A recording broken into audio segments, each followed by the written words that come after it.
Hey everybody, welcome back to the channel. Second video this week. Who is he? Who is he, huh? We are a little bit removed from WrestleMania 41. We are even a little bit less removed from WWE Backlash. So I figured today, let's look at all the champions. Let's rank them. Let's judge people. Let's see how we're doing, kind of where the current champions are in a tier list. But I'm not actually going to put them on a tier list. I'm just going to kind of say the letter that would be in a tier list. Before we get started, please make sure you subscribe, leave your likes, make sure you're commenting. Make sure you're commenting. Please follow on everything. Everything's in the description. I'm getting close to 10 count on Instagram. I can't hit it. So if you could help me out there, that'd be sick. All right, without further ado, we are starting with the Women's Tag Team Champions. That would be Liv Morgan and Raquel. Okay, so there's an asterisk here we're going to kind of get to. I'll get it out of the way. It's a D tier, and it's honestly not much the fault of Liv and Raquel. First of all, we'll get it out of the way. We know what WWE's struggles have been with, 1, tag divisions in general, 2, more specifically, the women's tag division, and 3, even more specifically, the women's tag team championships, right? So there's obviously an ongoing struggle there that WWE isn't really doing a great job of addressing. So since Liv and Raquel first lost them and then beat them again right away to get them back from Lyra and Becky, they've only defended them once over on NXT against Gigi Dolan and Tatum Paxley, and that was last month. So here's the grain of salt, here's the asterisk. Obviously, Liv Morgan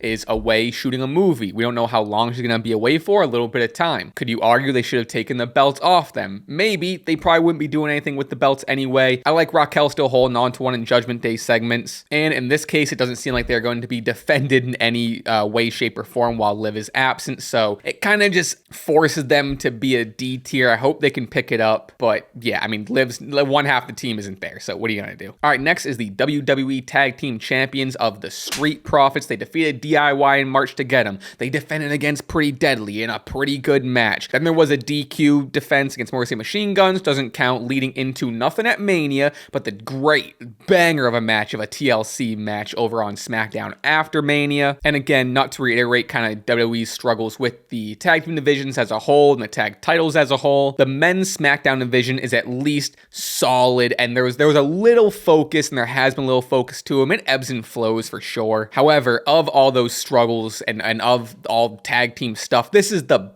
best right now of all that, right? Does that make sense? So I'm giving them a B tier. We are still relatively early in this run. We've had enough defenses. We're like, all right, this is solid. Let's keep up this momentum. SmackDown, let's keep the tag division going. You are the lifeblood of the WWE tag team division, and that's not saying much, but that's what it is. All right, next, rounding out the tag team divisions, we have the World Tag Team Champions, the New Day. At this point, it's about a month ago when they defeated the War Raiders at WrestleMania 41 to get those titles. It was a fine match. It was just on the card to advertise Clash of Clans, Clash of the whatever the game is. They haven't defended them since, but it works for their heel characters. It's kind of in heel fashion, them being like, we got them and you guys don't deserve them, and they screwed the War Raiders, and then the Creed brothers are looking like maybe they're up next, who knows. What I will say though is I do like the titles with heel New Day. I think it adds their characters. I honestly think they needed these titles, right? Their characters were kind of like, this is getting old, it's repetitive. Now with the titles, we have something for them to brag about and be cocky about. And a little grain of salt, we're early, so I see the potential, but I'm nervous. It is a tag team division, but I think if anyone can make it work, it's the New Day. Plus, War Raiders, Creed brothers, I think Raw is slowly improving their tag division, basically by just putting teams that they have in matches. Crazy when that happens. So New Day, you're getting a C tier with a lot of hope that we're going to kind of level that up. All right, next is the Women's U.S. Championship with Zelina Vega. Huge fan of her winning it. I think she deserves it. We went on our rant on the podcast, and I think probably in another video where I was giving her flowers, so I won't reiterate, even though she would deserve it. My one critique so far is we are so early, so it's hard to critique, but my one critique would be I wish maybe we got a Backlash defense. That would have been nice. Other than that, I don't have too much to say. I think we're still so close. Granted, it has been a few weeks. I would have liked a little bit more presence, or maybe at least one more title defense. I don't know. So this is getting a B tier. You might think that's a little high with all of that said, but it's early. I don't think I want to grade it too harshly, because this is one that, like, it's so easily going to go up or down. So I think B right in the middle. Is C right in the middle? C's technically right in the middle, but I'm enjoying it, and I think Zelina is so sick with it. So B tier for Zelina, US title. All right, next up we have the Women's Intercontinental Championship. Lyra Valkyria, solid. Solid? I would even say great. Good, great. Leaning on great. To catch you up to speed, she won it and then defended it again against Dakota Kai. Then she had matches with Ivy Nile. That was pretty good. Raquel Rodriguez, which was great. I love Raquel in the kind of David and Goliath situation. Then she faced Bayley, and then most recently she faced Becky Lynch in what was a banger of a match on SmackDown. Say what you will about the promos or the leading story up to it, but the match was fantastic. Speaking of the Backlash match, Backlash, Jesus Christ, 10 times fast. I think that was the biggest / best match of Lyra's main roster run, specifically her IC championship run. Not this is about Becky, but part of this stuff's kind of about the whole title run and feuds, as a whole. So I do believe Lyra might have suffered a broken nose. That's what they're saying. So she wasn't on this past Raw. However, Becky Lynch was out there, cut what I thought was a great heel promo, really sold me on heel Becky and made me excited for what is potentially looking like Becky and Lyra still kind of keeping this feud going. So I'm excited. This gets an S tier. Lyra has proven to be a workhorse. She's so good in the ring. And yeah, kind of just excited to see where else this goes. And I hope she has a long reign, continues to kind of stay in that S tier. All right, next we have the U.S. champion, Jacob Fatu. Again, I'll get it out of the way. We are pretty early. He just won at Mania. We had one defense at Backlash. So we're pretty early. That's the grain of salt. So you can't judge it too harshly. However, it's been such a fun ride already. He was meant for that title. He was meant to be, well, right now, he's meant to be a world champion in general, but I love him as this mid-card champion, just running shit. The match against LA Knight at Mania was solid. The Fatal 4-Way was fantastic. Potential show stealer of Backlash. Now. Again, so early. I'm not going to say anything crazy. I could see this getting up there to S. I think he will deserve it when it's all said and done with this U.S. title reign. However, I'm going A tier. I think with a few more defenses and also this, Jeff Cobb, Solo Sikoa stuff kind of flourishing, I think, and really leaning in finally to the Solo Sikoa matchup feud once that finally develops. I think all that is going to just improve this title reign. Jacob's going to come out of all this looking like an even bigger star than he is. So yeah, A tier Jacob. I think it's going to be S pretty soon. Next up, we have the Intercontinental Champion in Dominic Mysterio. I love Dom as champ, and I'm also aware that, he is chicken shit heel champion, right? So a lot of Judgment Day involvement is going to be his matches. That's a given. So I get it. Take that all into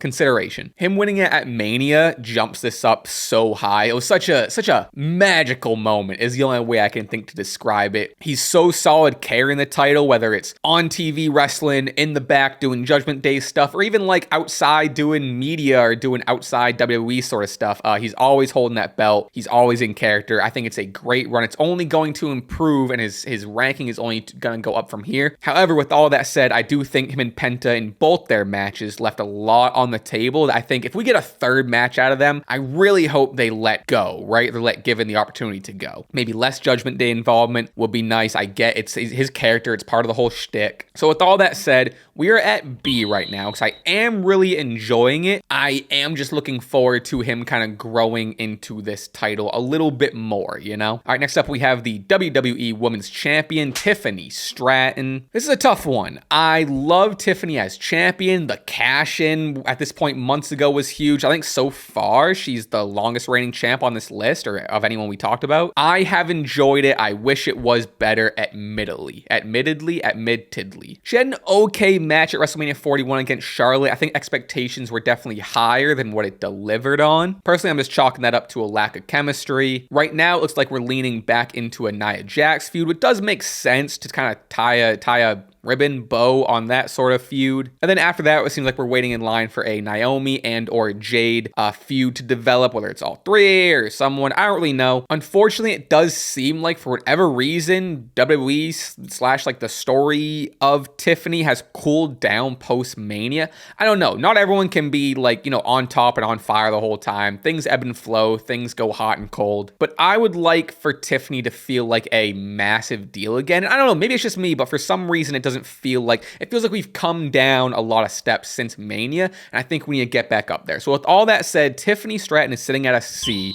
I think she was up here, came down a little bit, but I think can just as easily go right back up. And again, I really do enjoy the SmackDown's title picture with Naomi, Jade, and Nia Jax. So we just have to see what develops. But right now, it's a C, unfortunately. But Tiffany, I believe in you. I love you as champ. You know, we just gotta kick it back into gear a little bit. Personally, IMO. All right, next up is your Women's World Champion, Io Sky. Now, hey, listen, I think you can probably guess where we're going. I can hear it now. I know. Oh, you love Io Sky. Oh, you're so biased against Io Sky or towards Io Sky. Blah, blah, blah. Oh, all he did, blah, blah, blah. Listen, I hear you. I'm not even denying it. God forbid I'm a huge fan, a huge supporter of who is the greatest women's wrestler currently and of all time, currently wrestling in a ring ever. Who's done it? Her. God forbid. Whoa, crazy, huh? Crazy thing to think. Whoa, that's nuts. I'll get out of the way. Io Sky is at an S tier right now. S for Sky. S tier for Io Sky. S tier. Io S tier. First of all, shocking title change against Rhea before Mania. That was great. Loved that. The double DQ with the special... We got a special guest referee match, which was cool. Match was fun, but like the double DQ, so like whatever. And then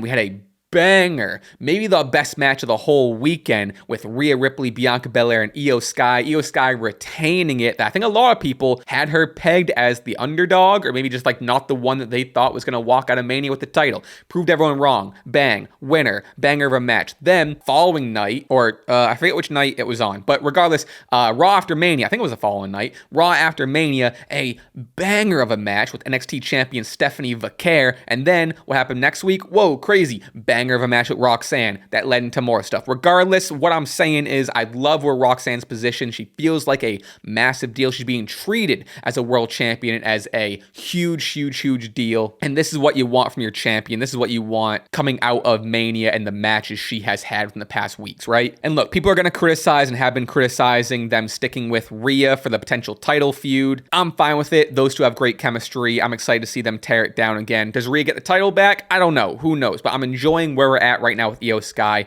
I'm excited to see what we're gonna get with an established feud. Right now we're like teasing the Rhea stuff, but we're not fully like on board with anything yet. So I'm looking forward to it. I'm looking forward to whatever they do. I think Io Sky has this S tier on lock. Surprise. I know. Hey, I can hear it now. I get it. Who cares? All right, next. Whoa, controversial one, folks. World Heavyweight Champion Jey Uso. I think it's apparent that I have enjoyed this Jey Uso win, push, whatever you want to call it, a lot more than most people. It's mainly the internet that don't like it, to be honest with you. I know I'm not saying anything new, everyone's saying that, but I think so far in what has only been an early title reign, he's been proving people wrong so far. I really do think that. A great moment with a solid match against Gunther at WrestleMania. I mean, the moment, especially him winning it, the whole crowd going yeet. Good times. Just recently defended it against Seth Rollins, and what is probably, I'm not gonna go back and really check this and or like confirm this, but it's probably Jay's best singles match of his career against Seth Rollins. And I know I hear it's against Seth Rollins, he can wrestle a broom, blah blah. We had this discussion. It takes two to tango. Don't discredit Jey Uso, Jesus Christ. Now I do wish he did defend it at Backlash. I think that was a missed opportunity to get another title defense in. However, I know we're getting the Saturday Night's Main Event title defense against Logan, which I think is going to be a defense. It's pretty cut, clear, and dry. I don't think Logan's winning. I've talked about it before, but I'm overall not mad at this Logan Paul match. Call it a feud. It's like a micro feud. Is it the match I've been looking forward to the most this year? No, of course not. But I get it. It's a WWE show on NBC, and part of the goal of Saturday Night's Main Event is to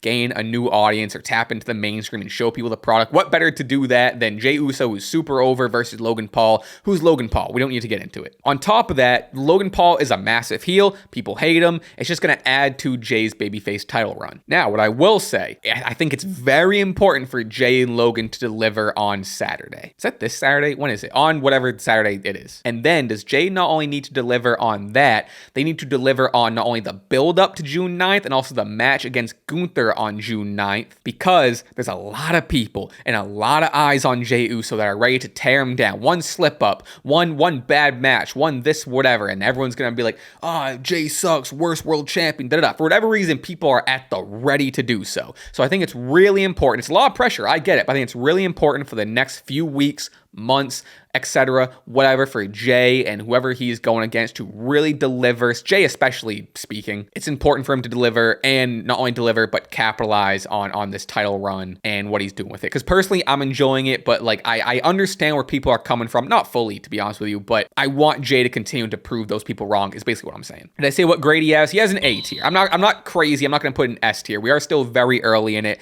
Kind of said this for a lot of, we're just off Backlash. It's pretty close to Mania still. It's an A tier with potential to go up or down, for sure. I get it. I'm not going to say it's S tier, because it's not. But I'm enjoying it. I like the work Jay's been doing. I think it's solid. Speaking of controversial, finally, folks, we're here.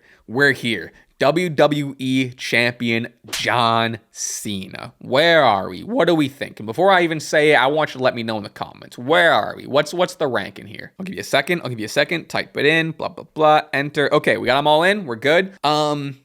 I love this John Cena reign. I don't care. I care about your comments. I'm not saying I don't care about that. But to all, I don't care. Just in the general sense, I love it. I love this Cena reign. I'm having a good time. However, we'll get to it. I do understand and have some notes. I am enjoying heel Cena. I love the uneasiness. I love the character development that's going on. I even love all the low blow finishes. I think it's fun. It's brand new. It's fresh for John Cena specifically. If this wasn't John Cena, a lot of this wouldn't work. But it's John Cena. It's something we've never seen before. Now, listen, we're early. And this is the case for a lot of things. We're early, and this is one that could very much fall. Get it out of the way now. S tier. Whoa, crazy. Whoa. I can hear you. Typing away. I get it. Listen, I'm having a good time. I'm having fun. There's a lot of caveats that we're going to get to. But again, I want to reiterate, this is one, it's at S tier right now because I'm having a ball. The thing, you ever play Fall Guys or whatever, when like you're jumping on the thing from thing to thing, and like the thing under you gets shaky and is about to disappear? That is potentially what's happening with John Cena in an S tier right now. And that's given to the fact that, again, I admittedly like some of the shoddy finishes, but if we keep on getting these shoddy finishes and the same shoddy finishes over and over again, then it's diluting it, and then we're not having that much fun, and then it's not new and fresh, and it's the same and boring, and honestly, it's a cop-out. Now, like I said, it is all still fresh and fun to me, but not to counter myself immediately, but I haven't liked it all. The Travis Scott stuff, bad, didn't like it. Rock just disappearing and not even being at 41, I should say. And the Sell Your Soul stuff is just fully dropped, whatever. That all sucks. It's bad. Should that demote it to an A or B tier? Arguably, I'm not even, it's not a hard stance. I'm just really putting my bias out front and center because I am currently enjoying heel Cena. Two weeks could go by and heel Cena could be like, ooh, that was a bad move, and this gets dropped all the way down to C tier, right? It's very, very fragile. Fragile's the word for it. To get into specifics, yes, the Cody match as a whole, not even thinking about the Travis Scott stuff. I mean, partly thinking about it, but the match as a whole did leave some to be desired. I don't think those two had the best chemistry. However, speaking of chemistry, you know what tore the house down was way more of a banger than it even needed to be, was John Cena versus Randy Orton at Backlash. I loved this match. Also a show stealer. Every match stole a show. It was a great show in my opinion. I get it. The Cody match and everything that followed left a pretty sour taste in a lot of people's mouths. However, I think Cena and Randy helped clean that up a little bit. Granted, I know there was the R-Truth involvement. I liked it. I think it makes sense. I think it was just the right amount of silly. We did get the classic title hit, which I am liking, so now it's something that Cena's leaning on. He's doing it for every single match. We got the low blow, classic. It's working right now. I can't emphasize this enough that it's working right now. I'm not saying, I'm not speaking for myself 6 months from now or 2 months from now or whatever. I'm saying it's working right now. I can't reiterate enough that it's so fragile. He could drop, and I don't want to see this every single time. So that's where we're at. I'm gonna stop there. So I'm just gonna talk myself into circles with the John Cena stuff. But it's an S tier. As crazy as that is, it's an S tier. That's where we're at. Cena S tier. Whoa, crazy. Hey, whoa. All right, let me know what you think. Let me know what you agree with, what you disagree with. Who would you rank higher? Who would you rank lower? Please make sure to subscribe, leave your likes. Again, leave your comments. Like I said, please check the description. All my links, Twitter, Instagram. Please, I'm creeping up on 10K on here, creeping up on 10K on Instagram. It's a good time. Whoa, we're having a silly time. Leave suggestions for what you want to see. Please check out all the Stash Club stuff. Yays and Boos are over on there, as well as the podcast coming out. Tons of fun videos with Soph and just in general over there. So with that said, thanks for being here. I appreciate it. Bye.